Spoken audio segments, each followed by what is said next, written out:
اعوذ باللہ من الشیطان الرجیم بسم اللہ الرحمن الرحیم۔ السلام علیکم ناظرین، آپ دیکھ رہے ہیں چراغ رحمت HD اسلامک۔ پیش خدمت ہے پروگرام جب آنکھ کھلے ڈاکٹر KS بٹالوی کے ساتھ۔ ناظرین، جیسا کہ آپ کو علم ہے، ہم نے سورہ توبہ کا ترجمہ اور تفسیر شروع کی ہوا ہے، اور آج کی آیت مبارکہ ہے آیت نمبر 94۔ لیکن ہم آپ سے ہمیشہ ایک ہی گزارش کرتے ہیں کہ ہمارا یہ کل پروگرام جو ہے یہ صرف اور صرف تبلیغی غرض سے ہے، اور ہماری خواہش ہے کہ یہ پروگرام، ہماری یہ آواز، یہ قرآن کی آواز پوری دنیا میں پھیلے، اور اس میں آپ لوگ بھی اپنا حصہ ڈالیں۔ آپ لوگوں کا حصہ یہ ہے کہ آپ اس چینل کو سبسکرائب کریں، شیئر کریں، لائک کریں، اور زیادہ سے زیادہ کریں۔ یہ آپ لوگوں کا حصہ ہے، اور میں آپ لوگوں سے بھرپور امید رکھتا ہوں کہ دینی کاموں میں آپ ضرور اپنا حصہ ڈالیں گے۔ آیت نمبر 94 ملاحظہ فرمائیں۔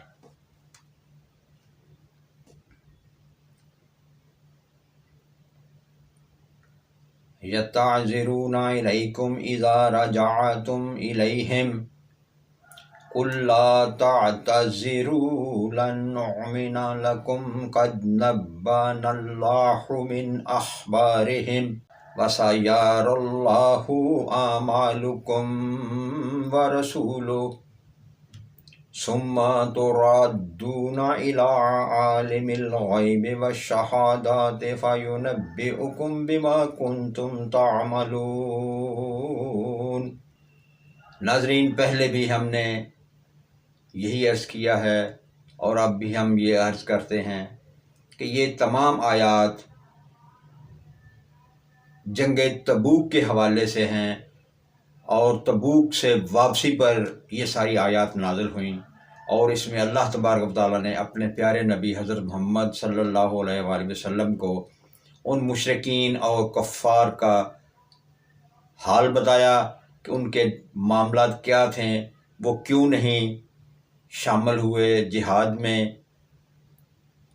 تمہارے سامنے عذر پیش کریں گے، یعنی اللہ تبارک و تعالیٰ فرما رہے ہیں کہ وہ مشرکین، وہ منافقین، وہ تمہارے سامنے عذر پیش کریں گے کہ ہمیں جی فلاں وجہ تھی ہم جہاد میں شامل نہ ہوئے، فلاں وجہ تھی ہم جہاد میں شامل نہ ہوئے۔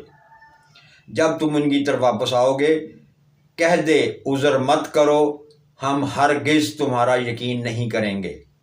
یعنی اللہ تبارک و تعالیٰ نے اپنے پیارے نبی کو یہ سب کچھ پہلے سے بتا دیا، اور کہہ دیا کہ ان سے کہہ دو کہ ہم آپ کی کسی بات پر یقین نہیں کریں گے، جو تم عذر پیش کرو گے ہم اس پر یقین نہیں کریں گے۔ بے شک اللہ ہمیں تمہاری کچھ خبریں بتا چکا ہے، اور عن قریب اللہ تمہارا عمل دیکھے گا، اور اس کا رسول بھی۔ پھر تم ہر پوشیدہ اور ظاہر چیز کو جاننے والے کی طرف لوٹائے جاؤ گے۔ یعنی اللہ تبارک و تعالیٰ نے یہ بات واضح کر دی کہ اللہ ہر چیز کو دیکھنے والا ہے، ہر چیز پر غالب ہے، ہر چیز کا علم رکھنے والا ہے، اور وہ اپنے پیارے نبی کو اس علم کے مطابق جو جو چیز چاہیے وہ آپ کے لیے پیغام بھیج دیتا ہے بذریعہ وحی۔ وہ ہر چیز آپ پہ واضح کر دی جاتی ہے،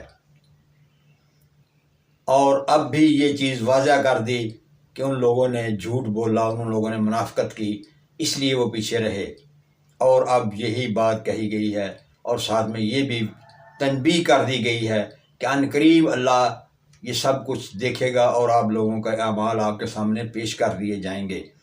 تم پوشیدہ جو کرتے ہو، جو ظاہر کرتے ہو، وہ بھی آپ کے سامنے رکھ دیا جائے گا، اور بہت جلد تم اس طرف لوٹائے جاؤ گے جو ہر چیز کو جانتا ہے، یعنی اللہ۔ تو وہ تمہیں بتائے گا جو کچھ تم کرتے رہے ہو، یعنی وہ اللہ جو ہر چیز کا جاننے والا ہے، وہ پھر تمہیں بتائے گا کہ تمہاری حرکتیں کیا تھیں، تم کس بنیاد پر